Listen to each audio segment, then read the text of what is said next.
రాష్ట్రంలో కూటమి విజయం పట్ల దళిత సంఘాల నాయకులు హర్షం వ్యక్తం చేశారు. కాకినాడ నగరంలోని కుంతిదేవిపేటలో గల అంబేద్కర్ కమ్యూనిటీ హాల్లో ఏర్పాటు చేసిన మీడియా సమావేశంలో నాయకులు బచ్చల కామేశ్వరరావు, పిల్లి శివకుమార్లు మాట్లాడారు. ముందుగా కూటమి విజయం పట్ల వారు కేక్ కట్ చేశారు. ఈ సందర్భంగా టీడీపీ అధినేత నారా చంద్రబాబు నాయుడు, జనసేన అధినేత పవన్ కళ్యాణ్లకు వారు శుభాకాంక్షలు తెలిపారు. అలాగే విజయం సాధించిన కూటమి సభ్యులకు కూడా శుభాకాంక్షలు తెలిపారు. ఈ సమావేశంలో నాయకులు రాజ్ కుమార్, అప్పలరాజు, విజయ్ కుమార్, సాయి, రాజు, గణేష్, బాబీ, సుధీర్, శ్రావణి తదితరులు పాల్గొన్నారు.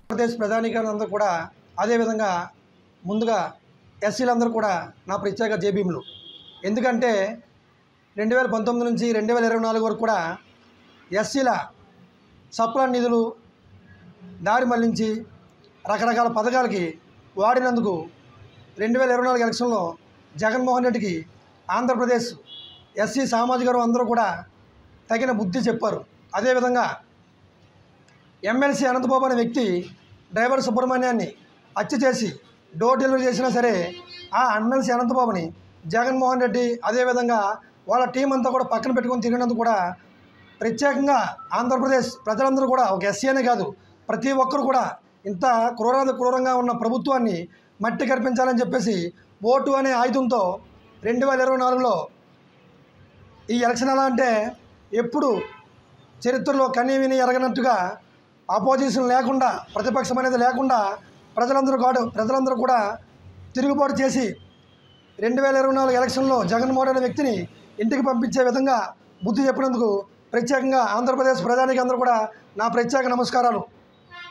రెండవది, ఎస్సీ ఎస్టీ సప్లాన్ నిధులు దారి మళ్లించినందుకు అదేవిధంగా తిరిగి ఎస్సీ ఎస్టీ పథకాలు మాకు పెడతానన్న చంద్రబాబు నాయుడు గారికి ప్రత్యేక వందనాలు.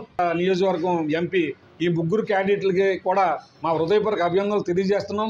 రానున్న చంద్రబాబు నాయుడు గారి సమక్షంలో మీరు మంచి మంచి పదవులు తెచ్చుకుని మన కాకినాడని డెవలప్ చేసి జగన్మోహన్ రెడ్డి పరిపాలన కంటే మన పరిపాలన మెరుగని చెప్పి కొన్ని దందాలు అడ్డకట్టవలసినవి ఉన్నాయి, కొన్ని భూమి సెటిల్మెంట్లు కూడా అడ్డకట్టవలసినవి ఉన్నాయి. ఇవన్నీ కూడా మంచి దృష్టితోటి మన కొండబాబు గారు తీసుకుని అందరిని అన్నదమ్ముల్లా కలుపుకొని ఎప్పుడులాగే మంచి వ్యక్తిగానే ఆయనకి ఇప్పుడు కూడా అందరితోటి మంచిగా పిలిచే అవకాశం ఉంది. అలాగే కాబట్టి మనల్ని కూడా ఆయన ఒక తమ్ముళ్ళ చూసుకుని మేము కష్టపడి పనిచేసాం, తిరుగుతాం.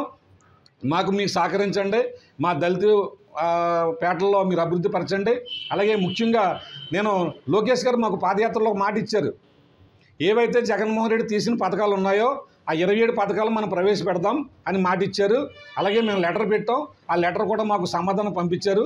చంద్రబాబు నాయుడు గారిని మేము కోరేది ఏంటంటే, అయ్యా దళితులు బావాటంగా రాకపోవడానికి ప్రధాన కారణం జగన్మోహన్ రెడ్డి కేసులు పెడతానే ఉద్దేశంతో మా దళితులు ముందుకు రాకపోవచ్చు, కానీ అద్భుతంగా మన గవర్నమెంట్ ఓటేశారు.